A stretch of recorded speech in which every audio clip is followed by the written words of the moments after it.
सिंधुदुर्ग जिल्ह्यासह इतर जिल्ह्यातील ताज्या घडामोडी पाहण्यासाठी सिंधुदुर्ग 24 तासला सबस्क्राईब करा आणि बेल आयकॉनवर क्लिक करा। सिंधुदुर्ग 24 तास सदैव तुमच्या सोबत। पुढील बातमी पाहणार आहोत विस्ताराने। कोकणचा आंबा उत्पादक शेतकरी आसमानी व सुलतानी संकटात सापडला असून राज्य सरकारने तातडीने या शेतकऱ्यांना संपूर्ण कर्जमाफी व हेक्टरी 5 लाख रुपये मदतीचा हात येत्या बजेटच्या अर्थसंकल्पात न दिल्यास 12 मार्च रोजी सिंधुदुर्ग जिल्ह्यात जिल्हाधिकारी कार्यालयावर भव्य मोर्चा काढण्याचा इशारा स्वाभिमानी शेतकरी संघटनेचे संस्थापक राजू शेट्टी यांनी देवगड येथे घेण्यात आलेल्या आंबा उत्पादक शेतकऱ्यांच्या एल्गार मेळाव्यात व्यक्त केली। कोकणातील शेतकऱ्यांसाठी पहिल्यांदाच आंबा बागायतदारांसाठी आपण एल्गार मेळाव्याचं आयोजन केलेलं होतं। कसा प्रतिसाद मिळाला आणि काय सांगा? आज कोकणातल्या आंबा बागायतदारांच्यासाठी म्हणून एल्गार मेळावा आयोजित केलेला होता। त्याला खरोखरच सुखद असा धक्का मला बसला आणि प्रचंड असा प्रतिसाद मिळाला। मला सुद्धा एवढा प्रतिसाद अपेक्षित नव्हता। यावरून कोकणातला शेतकरी किती दुखावलेला आहे, किती अडचणीत आहे, संकटात आहे हे लक्षात येतं। हॉल भरून आम्हाला परत पर्यायी व्यवस्था करावी लागली।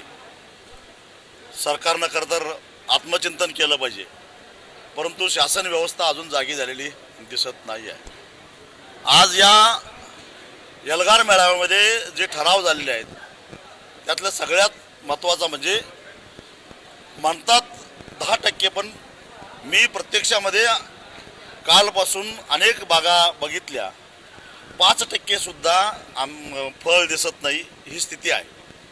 तेव्हा हेक्टरी 5 लाख रुपये अथवा कुंट्याला 5,000 रुपये या पद्धतीनं थेट नुकसान भरपाई सरकारनं दिली पाहिजे आणि या संदर्भातला निर्णय सरकारनं तातडीनं घ्यायला पाहिजे। त्याचबरोबर ज्यांनी पीक कर्ज काढलेलं आहे आंब्यावर ते कर्ज तातडीनं गोठवून येणाऱ्या 30 जूनला शासन 30 जूनच्या आत जो कर्जमाफी जाहीर करणार आहे त्याच्यामध्ये हे थकीत नसलं तरी सुद्धा आंब्याचा समावेश करून ते संपवावं आणि ज्यांनी कर्ज काढलेलं नाही त्यांना NDRFच्या निकषाच्या चौकट नुकसान भरपाई द्यावी असे आणि अन्य काही अत्यंत महत्त्वाचे असे ठराव आजच्या या एल्गार मेळाव्यात झालेले आहेत। व्यापाऱ्याने जर का शेतकऱ्याला त्रास देण्याचा प्रयत्न केला वसुलीसाठी तर वेळप्रसंगी कायदा हातात घेऊन स्वाभिमानी शेतकरी संघटना त्या व्यापाऱ्यांना नीट करेल। तीच परिस्थिती कीटकनाशक आणि बुरशीनाशक विकणाऱ्या कृषी सेवा केंद्रवाल्यांनाही इशारा देतो। भरमसाठ नफा कमवून तुम्ही आतापर्यंत कमावलेला आहे, आता यावेळी जरा सबुरीनं घ्या, शेतकऱ्यांना तगादा लावू नका। हा दिलासा या मेळाव्याच्या माध्यमातून आम्ही दिलेला आहे। येत्या 12 मार्चला आम्ही 20 दिवस सरकारला निर्णय घ्यायला वेळ दिलेला आहे। 12 मार्चच्या आत सरकारनं ठोस भूमिका स्पष्ट करावी। विधानसभेचं अधिवेशन होतं आहे, अर्थसंकल्प मांडला जातो आहे। अर्थसंकल्पाच्या भाषणामध्ये कोकणातल्या शेतकऱ्याला आम्ही वाऱ्यावर सोडणार नाही, एवढ्या कोटीचं पॅकेज आम्ही जाहीर करतो असं अर्थमंत्र्यांच्या भाषणामध्ये जर आम्हाला ऐकायचं आहे। अन्यथा 12 मार्चला सिंधुदुर्ग जिल्हाधिकारी कार्यालयावर प्रचंड मोठा महामोर्चा काढायचा निर्णय आम्ही आज घेतलेला आहे आणि त्या महामोर्चानंतर एक दिवस मोर्चा काढला म्हणून नव्हे तरीसुद्धा जर का याच्यातून काही उत्तर सुटलं नाही तर त्याच्यानंतर त्याच दिवशी आम्ही तारीख जाहीर करू। मुंबई गोवा राष्ट्रीय महामार्ग बेमुदत आम्ही रोखून धरू, परंतु आता आंबा उत्पादकांना वाऱ्यावर सोडणार नाही। त्याला जोपर्यंत न्याय मिळणार नाही तोपर्यंत आता स्वाभिमानी शेतकरी संघटना, आंबा बागायतदार संघ, व्यापारी संघ आम्ही सगळेजण संयुक्तरित्या सगळे गट तट, यात राजकारण नाही, काही नाही, ज्यांना श्रेय घ्यायचं आहे त्यांनी आधीच प्रश्न सोडवावा। आम्ही त्यांचा जाहीर सत्कार करायला तयार आहोत, परंतु आता आंबा उत्पादकाला वाऱ्यावर आम्ही जाऊन देणार नाही। पीक विम्याचा जो प्रश्न आहे तो महत्त्वाचा आहे, कारण पीक विमा कंपनी कर्जमाफी देत नाही किंवा शेतकऱ्यांना नुकसान भरपाई देत नाही। कशा प्रकारे त्यावर तुम्ही आवाज उठवता? या पीक विमा कंपन्यांच्या विरोधात गेली 7-8 वर्ष आम्ही सातत्यानं संघर्ष करतोय। प्रचंड भ्रष्टाचार, प्रचंड बजबजपुरी आणि फसवाफसवी या कंपन्या करतात। तेव्हा या कंपन्यांच्या कार्यालयावर जाऊन त्यांना कसं नीट करायचं हे स्वाभिमानीला चांगलं माहिती आहे।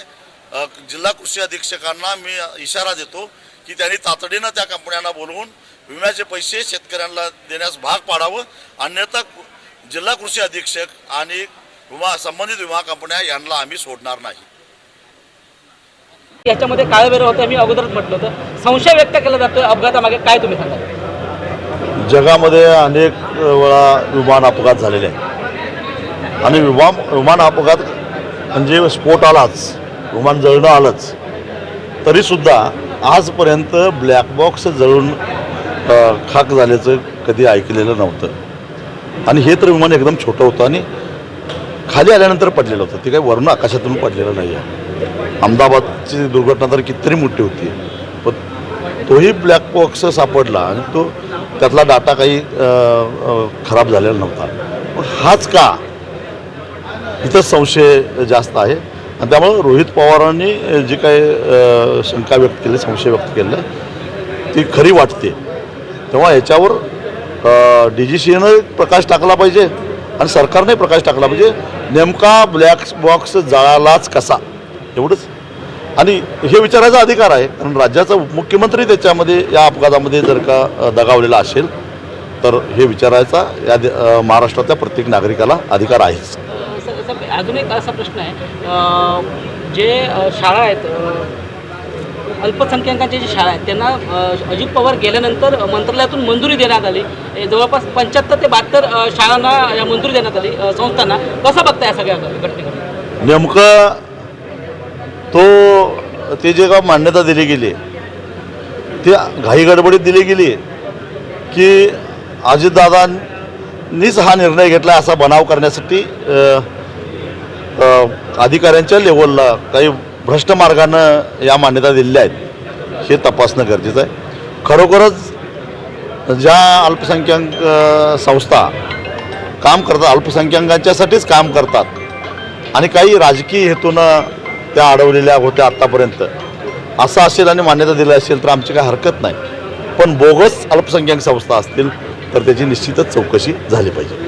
सिंधुदुर्ग जिल्ह्यासह इतर जिल्ह्यातील ताज्या घडामोडी पाहण्यासाठी सिंधुदुर्ग 24 तासला सबस्क्राईब करा आणि बेल आयकॉनवर क्लिक करा. सिंधुदुर्ग 24 तास सदैव तुमच्या सोबत.